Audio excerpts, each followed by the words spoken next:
How can humanitarian CVA better link to national social protection programs? What are your top tips for doing this? First is to have a mindset of knowing that the government owns the system. So, for example, in the case of Yemen, when the war broke out and UNICEF needed to go in and pay cash to about 1.5 million Yemeni households, some key components that UNICEF looked at first is risk mitigation, to do a risk mitigation, a risk analysis of the entire system, to look at what is not only risk from government perspective, meaning that there are two governments within, or two factions, so to say, in the Yemeni government, but then also do risk with markets. Who would be the service providers? What are the reputational risk for an organization, but then also fiduciary risk and all sorts of risks. So doing a risk mitigation or risk analysis with risk mitigation measures is very, very critical. Comment procéder pour intégrer ça encore mieux? Et moi, je dirais que il y a beaucoup de contextes dans lesquels on a des collègues qui travaillent dans le domaine de la coopération au développement. On sait par exemple aussi que la Banque mondiale investit énormément dans les systèmes de sécurité sociale, les filets de sécurité sociale. Et la chose qu'il ne faut plus faire, sauf dans des cas d'extrême urgence et quand il n'y a personne sinon qui peut le faire, c'est d'y aller avec notre programme humanitaire dans notre coin. Je suis persuadé que dans toute action humanitaire, il doit y avoir un grain de durabilité. Quelque chose qui fait qu'on ne va pas juste arriver, fournir quelque chose, même si c'est du cash, et repartir. Dans l'idéal, il faut qu'on vise un effet qu'on pourrait appeler systémique. C'est-à-dire qu'en termes de comment on aborde les choses, comment par exemple les gouvernements locaux abordent les choses, les donateurs du développement, comment on récolte aussi les ressources nécessaires. Il faut nous placer en tant qu'acteurs humanitaires qui faisons du cash dans justement à la fois l'esprit de la protection sociale, mais aussi les mécanismes qui existent ou qu'on peut produire, qu'on peut créer. Ça donne à notre investissement humanitaire une perspective à moyen, à long terme pour les gens et par les gens, parce que la protection sociale, c'est de nouveau quelque chose qui est là pour que les gens s'en sortent, qu'ils deviennent plus résilients, qui ne doivent pas attendre la prochaine fois où on va venir de nouveau avec notre programme aussi pertinent qu'il soit en matière de cash. In protracted emergencies, and particularly due to the recent COVID pandemic, there's been a lot of attention on how we should better tap into social protection systems or existing national protection systems where they may exist. Cash has spurred a lot of these opportunities and a lot of these discussions, and while there's a huge amount of research and attention being focused in, we can already see that there's some key learnings that we can already start to plug in on and implement in a practical way. One of them is that from a very, very basic perspective, coordination and information sharing is absolutely critical. Very often parallel systems or duplicate systems are set up not because there is an attempt to try to duplicate or it's a deliberate issue. The issue is simply we're not quite sure what exists out there, what the capacities may be, how it may be built into, if it could be built into, whether it would be appropriate to be built into or not. Again, information sharing and coordination is critical as a first step in order to be able to facilitate these discussions. I mentioned before the importance of planning season, again that it happens each year, and it is an opportunity again to step back each year and to reflect if the existing systems have adapted, if they have in any way evolved. And the response analysis process in the step-by-step guidance, you can see that there's key points and flags which force us to ask ourselves what already exists. Have we explored it to a full degree? And again, is there geographical points? Do we understand coverage? Do we understand access? And do we understand inclusiveness? So while this is a much broader discussion with very, very large ranging discussions around the idea of data sharing, around government counterparts, at minimum, what we can say is that if we start to ensure that we're coordinating and sharing information, we at least have an opportunity to be transparent about what is possible and what is appropriate. So my response is that humanitarian cash transfer should be delivered through existing national SP system using vertical or horizontal expansion programs, that is shock responsible social protection programs. I give you the example of Malawi, where I personally worked with UNICEF Malawi. The program is Malawi Social Cash Transfer Program led by government, where I worked. The example of vertical expansion program with additional, like UNICEF, they instead of they assist beneficiaries at their own, they used government platform and they supported beneficiaries with one additional top-up that was once-off top-up to flood affected beneficiaries. It was a very good experience. In that program, it was technically supported by UNICEF, and the delivery mechanism was supported by a World Food Program, and also the registry of beneficiary was with WFP for this vertical expansion. So UNICEF was supporting them with technical support to government and proposal writing, liaising with donors, facilitate donor visits, technical monitoring, learning reports, etc. It was a very good example that there were information management officers deployed by UNICEF and World Food Program with the Malawian government. So they were supporting the Malawian social cash transfer program with all data requirement. So then humanitarian cash transfer assistance that can technically support government and led SP programs, generate proposals, find new donors for the SP programs. Humanitarian CVA budget can be pooled into national SP system budget. Then HCT budget can directly contribute to government programs supporting early childhood, school age children through direct income or children grants. La interacción con el Estado como principal usuario de los planes de protección social es fundamental en la definición de una estrategia de respuesta humanitaria, de forma que se comprenda el proceso de la intervención que una respuesta humanitaria promueve y se contemple la articulación con los mecanismos de protección social existentes, para que se potencialice el efecto y se busque tener una inversión menor.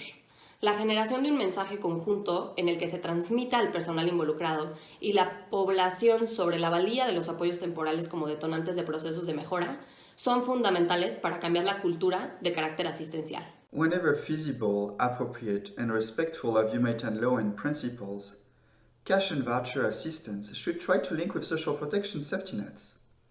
This can take different forms, such as coordinating or trying to integrate and expand horizontally or vertically with the social protection mechanisms in place. However, it is important to note that humanitarian assistance and social protection objectives are not necessarily aligned. Where humanitarian assistance aims to respond to humanitarian needs, social protection, on the other hand, aims to alleviate poverty. Linking cash with social protection, or linking emergency cash, to be more specific, with existing social safety nets, is actually not one single decision, right? Because the way you link can be multiple, and there are actually multiple decisions that you'll have to make in the design of your cash program if you're willing to link your emergency cash assistance to pre-existing state-led safety net. And those decisions, they are linked to the value of assistance. They link to, are you going to use the payment system that is used by the social protection scheme? Are you going to use the same accountability mechanisms? Are you going to use the same communication channel? One of the things to really take into account for quality linkages is the time that is going to take at the outset. So collaboration takes time, that's a given, and that's also very much the case when linking emergency cash with existing social safety nets. It is worthy in the long run, but if your emergency cash distribution is for 2 to 3 months, it may not be worth the effort to start the linking process just for the sake of this short period of time. Normalmente, los programas de protección social de los gobiernos refieren a los beneficiarios acceso a dinero para cubrir necesidades de supervivencia. Los planes de transferencias monetarias de organizaciones como Coord funcionan de cara a responder necesidades de protección en salud sexual y reproductiva y equidad de género. En esa medida, la acción de los programas de transferencias monetarias pueden ser complementarios a las acciones que un gobierno en particular pueda ofrecer a los beneficiarios más vulnerables. I will give agencies 3 top tips on the linking humanitarian with the social protection system, about like use of common platforms and tools to improve transparency, efficiency, and accountability. We can align our humanitarian assistance with the social protection through, vertical or horizontal alignment. The other important thing is to enhancing shared responsiveness of national social protection systems by supporting them, by building their capacities, by using their systems. Like I said, we can align as well. And then if we see that, the one thing which is very much important is we always think is afterthought about linking social protection, but I believe that it should be in the preparedness when we consider our humanitarian interventions. The third one is incentivizing donors through improved performance or to provide financial support and set up more coherent, cost-effective, and sustainable financial architecture.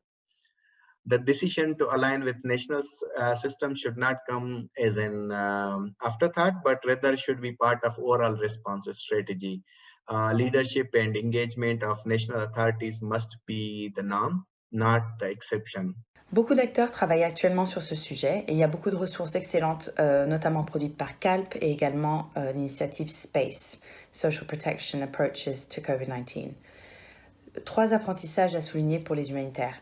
Premièrement, l'importance de comprendre l'architecture gouvernementale responsable de la protection sociale, sachant qu'il y aura souvent plusieurs départements qui peuvent être responsables de différents aspects. Ensuite, désagréger ce que veut vraiment dire le système de protection sociale et identifier les éléments spécifiques qui peuvent potentiellement être liés à la réponse humanitaire. La distinction entre politique, programme et administration est utile à cet égard. Et enfin, éviter de reproduire la compétition interagences qu'on a pu voir dans les transferts monétaires à grande échelle, en démontrant une volonté de collaboration et une approche harmonisée entre acteurs, comme par exemple en Somalie ou actuellement qui se développe au Yémen. UNICEF comes into the humanitarian arena with a dual mandate, humanitarian development. And this is an important thing when it comes to linking humanitarian cash assistance with the national social protection scheme, because there are a lot of relationship with governments and line ministries that can be leveraged in order to make sure that these linkages happen. I think that the first thing that we should acknowledge is that the linkage between cash and voucher assistance and social protection system is going in 2 ways. So there is margin to cross-fertilize humanitarian assistance with national system, and that is all the debate around responsive social protection, where we can leverage existing social protection system to deliver cash through horizontal or vertical expansion. And there is a huge workflow that the humanitarian community is focusing on, which is great. Another important element, I think, from the point of view of my specific position, which looks into data system, is how important it is to work together with the government as a preparedness measure to make sure that we understand the type of functionalities that a government management information system or a social protection system management information system is offering, to really try to understand whether this includes all of the functionalities that the programs that we would like to implement needs. Does it include data collection, targeting, payment management functionalities? Does it include a grievances and response mechanism, information management functionalities? And by trying to segregate them, by trying to differentiate the different functions that we need, we would be better capable, on one hand, to leverage what the social protection system can offer in terms of information management, and what humanitarian actors would need to invest in order to make sure that the ecosystem of information management solution is comprehensive of all the needs of the humanitarian program. And of course, at the end, it would be great to make sure that that whatever has been developed in parallel informed and reinforce the information management capacity of the National Social Protection Scheme. First of all, I think we need to remember that social protection systems, where they exist and to the extent that they exist, live in rather a different world to that of the humanitarian world. They come from the development context, but there will be systems in place. There will be organizations, ministries, funding streams, and basically, we need to understand and think about how to work with these systems. Where there aren't social protection systems in place, it's more about trying in particular to do cash differently and to build on the opportunities that exist within the cash delivery mechanisms. So if we think about policy, programming, and administration and delivery, agencies need to look along each of those elements within a particular context to see what exists and where there may be opportunities to link. The classic opportunities that are being identified at the moment are around sort of straightforward technical issues like registration, targeting, delivery mechanisms, trying to understand each other's rather different transfer values, and understanding where you'll actually do something better if you link. And that's the crux of the matter. In the short, medium, and long term, there will be different trade-offs. So in the short term, it might be you're in a rush and there's a lot of need. You might need to just stay within a humanitarian system. If you're in a long-term or recurrent crisis, then you ought to be thinking about working with government or helping government to set up longer-term systems of support that will reduce vulnerability ahead of a crisis, as well as give you opportunities for a more rapid, accurate, or comprehensive, efficient, effective, all the rest of it, response over time and in a short-term framework if necessary.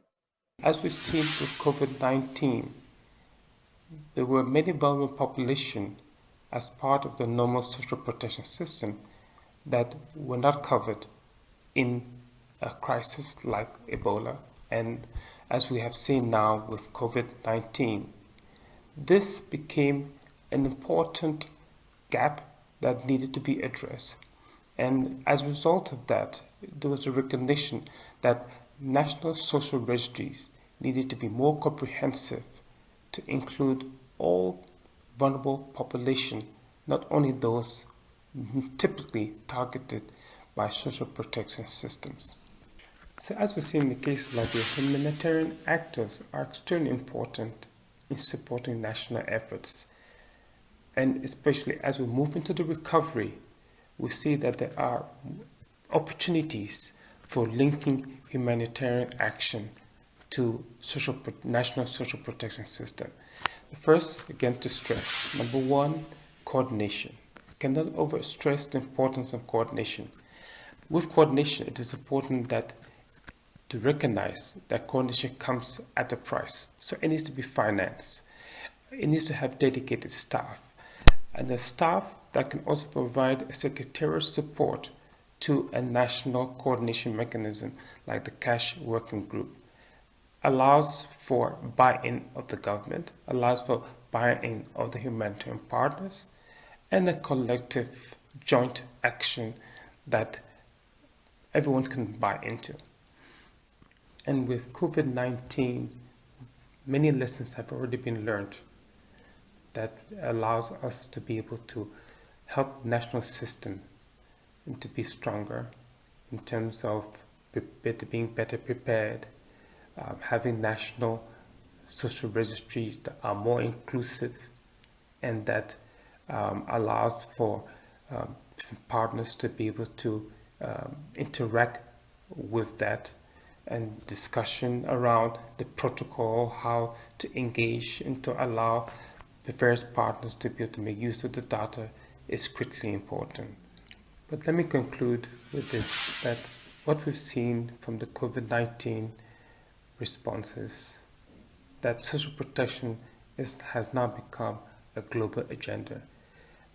The challenge that we have now is to sustain it, and the sustaining it into making it a critical development objective, taking it and helping national governments to be able to have social protection remain a key component of achieving the SDGs, and in the case of Africa, the Africa 2063.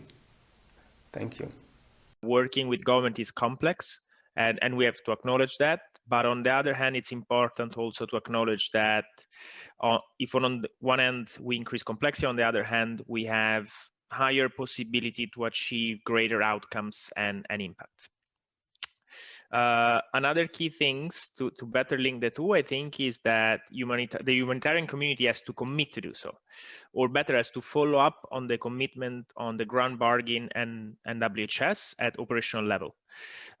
This because working with development stakeholders and obviously national governments come with a cost. So before overcommitting what we can do as humanitarian practitioner, it's important that we ensure that those commitments have been signed off by field operators.